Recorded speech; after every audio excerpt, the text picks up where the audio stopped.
बिस्मिल्लाहिर्रहमानिर्रहीम। अस्सलाम वालेकुम। उम्मीद करता हूँ आप लोग सब खैरियत से होंगे। अल्लाह ताला आप लोगों को खुश रखे और तमाम मुसलमानों के रोज़ों को जो है वो कबूल फरमाए। अल्लाह ताला आप सब के रोज़ों को जो है वो कबूल फरमाए। अच्छा, जो सीरीज़ चल रही थी उस पर जो है वो कंटिन्यू रहते हैं। वो सीरीज़ ये थी कि प्रीएम्पशन एक्ट जो है वो शुरू किया हुआ है। प्रीएम्पशन एक्ट के जो है वो सेक्शन जो है वो 6 तक जो है वो कवर हो गया है। आज सेक्शन 7, सेक्शन 8, सेक्शन 9 और सेक्शन 10, ये 4 सेक्शन जो है वो इस वीडियो के अंदर जो है वो कंप्लीट कर लेने हैं। कंसेप्ट इसका क्लियर कर लेना कि इस सेक्शन के अंदर जो है वो क्या क्या कहता है। प्रीएम्पशन एक्ट, शुफे, प्रीएम्पशन कहते हैं शुफे का, ठीक है। जैसे शुफे का दावा कर देना उसको कहते हैं प्रीएम्पशन, ठीक हो गया। अब उसकी तरफ सेक्शंस की तरफ आ जाते हैं। इसको अब समझते जाना। सेक्शन 6 तक जो है वो कवर हो गया और सेक्शन 7 से पढ़ना है हमने ऑनवर्ड। फिर आगे जो है वो मज़ीद जो है वो आगे चलते जाएंगे, ठीक है। तो ये चीज़ आ जाती है। अब सेक्शन 7 जो है वो क्या कहता है। सेक्शन 7 की पहले डिस्क्रिप्शन देख लें, इसकी हेडिंग देख लें कि ये क्या कहता है।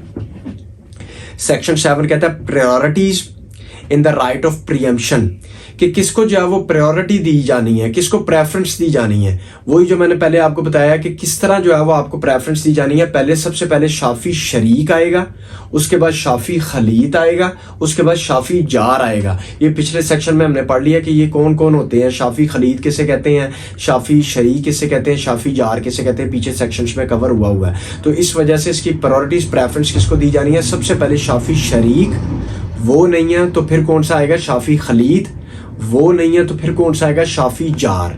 ये इसकी प्रायोरिटीज हैं, ये इसको प्रेफरेंस दी जानी है। ये इसकी हायरार्की एक चेन है। यहां तक क्लियर है। उसके बाद सेक्शन 8 क्या कहता है। सेक्शन 8 जो है वो आपका ये कहता है कि joint right of preemption how exercised, कि अब जॉइंट प्रीएम्पशन का राइट आ गया, एक से ज्यादा ओनर्स आ गए, एक से ज्यादा प्रीएम्प्टर्स आ गए। अब क्या है इसके अंदर इलिस्ट्रेशन क्या कहती है। इसके अंदर जो है ये सेक्शन क्या कहता है। ये कहता है कि 2 या 3 प्रीएम्प्टर्स आ गए, ओनर्स आ गए, XYZ लगा लें, और एक जगह पे एक प्रॉपर्टी पड़ी हुई है, ये A ओनर है उसका। अब ये 3 प्रीएम्प्टर्स हैं, ये अकेला एक ओनर है। अब इन्होंने इससे प्रॉपर्टी लेनी है।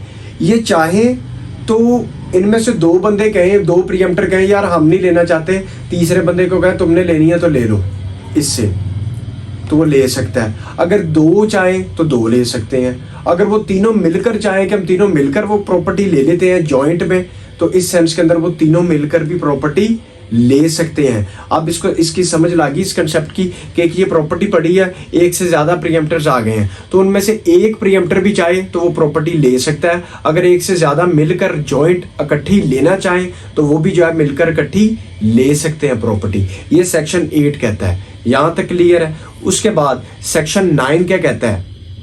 सेक्शन 9 कहता है कि method of distribution of property where more than 1 person are equally entitled. अब इसको समझना। कहता है कि अब एक से ज्यादा प्रीएम्प्टर्स आ गए हैं, अब उनमें किस तरह प्रॉपर्टी डिस्ट्रीब्यूट होनी है। ये भी कह रहा मैं प्रीएम्प्टर हूं, ये भी कह रहा मैं 2 को ओनर्स आ गए, 3 को ओनर्स आ गए, 2, 3 एक से ज्यादा प्रीएम्प्टर्स आ गए। अब आप कहेंगे यार मैं किसको प्रॉपर्टी दूं, किस तरह प्रॉपर्टी जो है वो डिस्ट्रीब्यूट होगी। तो इस सेंस के अंदर फॉर एग्जांपल एक से ज्यादा प्रीएम्प्टर आ गया, एक भी खड़ा है, 2 भी खड़ा है, ठीक हो गया। तो इस सेंस के अंदर उनको इक्वली डिस्ट्रीब्यूट की जाएगी प्रॉपर्टी। इसकी इलिस्ट्रेशन क्या है कि एक बंदे के पास 4 कनाल की जगह है, तो 2 कनाल एक प्रीएम्प्टर को मिल जाएगा, 2 कनाल एक प्रीएम्प्टर को मिल जाएगा। निसफ हिस्सा इक्वली डिस्ट्रीब्यूट बिटवीन देम। 2 से ज्यादा हो गए तो अमंग देम। तो जितने प्रीएम्प्टर्स होंगे उनके अंदर प्रॉपर्टी उस हद तक कि ये पूरी हो जाए प्रॉपर्टी, तो उस हद तक 4 प्रीएम्प्टर्स हो जाएंगे तो एक कनाल मिल जाएगी। 4 कनाल जगह है अगर, ठीक है, 2 है तो 2 कनाल इसको, 2 कनाल इसको, तो इक्वली डिस्ट्रीब्यूट होगी। लेकिन इसके अंदर एक चीज आपने मेंशन करनी है, एक चीज आपने और लिखनी है। वो चीज क्या कहती है। वो कहती है कि अब इसके अंदर शरीयत के तौर पे देखा जाए तो वो कहता है कि अगर प्रीएम्प्टर एक भाई है और एक बहन है तो फिर तो इस सेंस के अंदर भाई को उसी तरह 2 हिस्से मिलेंगे उस प्रॉपर्टी में से। शुफे की जो प्रॉपर्टी है ना, उस प्रॉपर्टी में से भाई को 2 हिस्से मिलेंगे और जो बहन है उसको 1 हिस्सा मिलेगा। ये चीज़ याद रखनी है, चाहे वो शाफी शरीक है, चाहे वो शाफी खलीत है, चाहे वो शाफी जार है, किसी भी कैटेगरी के अंदर वो प्रीएम्प्टर फॉल कर रहा है। अगर भाई आ गया तो 2 हिस्से, अगर बहन आ गई है तो 1 हिस्सा, अगर सारे ही लड़के हैं तो फिर जो इक्वली डिस्ट्रीब्यूट होता है। समझ लगी? जैसे मैंने आपको बताया 4 कनाल है तो 2 इसको मिल गए, 2 इसको मिल गए। अगर 4 लोग हैं तो 1-1 कनाल करके मिल जाएंगे। तो इस तरह उनके दरमियान जो है, उन सबके जो है वो दरमियान प्रॉपर्टी अगर 1 से ज्यादा प्रीएम्प्टर्स आ गए तो इक्वली डिस्ट्रीब्यूट हो जाएगी। तो अगर भाई आ गया फिर 2 हिस्से, अगर बहन आ गई तो फिर 1 हिस्सा। यहां तक क्लियर है इस सेक्शन का, सेक्शन 9 का। उसके बाद सेक्शन 10 क्या कहता है? सेक्शन 10 कहता है विड्रॉवल ऑफ क्लेम। विड्रा का क्या मतलब होता है? विड्रा का मतलब होता है विद हेल्ड कर लेना, वापस ले लेना, पीछे हट जाना, यानी खत्म कर देना, वापस ले लेना, इसको कहते हैं विड्रा। ठीक है, तो विड्रॉवल ऑफ क्लेम इसके अंदर क्या कहता है?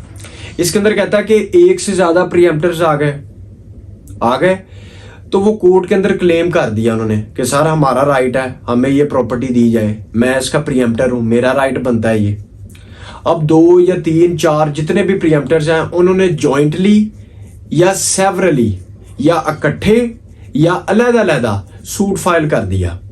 अगर इकट्ठे कर दिया या अलग-अलग व्हाटएवर जो भी है, तो उनमें से 1 या 2 या जो भी है, जो भी अपनी हद तक अपना क्लेम वापस लेना चाहता है, अगर वो वापस ले लेता है, अगर इकट्ठे आए हुए हैं दावे में, ठीक है, तो अगर आप कहते हैं कि इसने वापस ले लिया तो समझ लो ऑटोमेटिकली दूसरों का भी जो है वो दावा वापस हो जाना। नहीं, मैं हूं, मेरे साथ 2-3 और प्रीएम्प्टर्स हैं, उन्होंने अपना जो है वो एक इकट्ठा जो है मिसाल के तौर पे दावा किया हुआ है, तो उसकी हद तक मैं अकेला चाहूं कि यार मैं अपनी हद तक जो है वो अपना क्लेम वापस लेना चाह रहा हूं, मुझे ये प्रॉपर्टी नहीं चाहिए, ठीक है, तो बाकी फिर मेंटेन ही रहेंगे, उनका दावा मेंटेन ही रहेगा।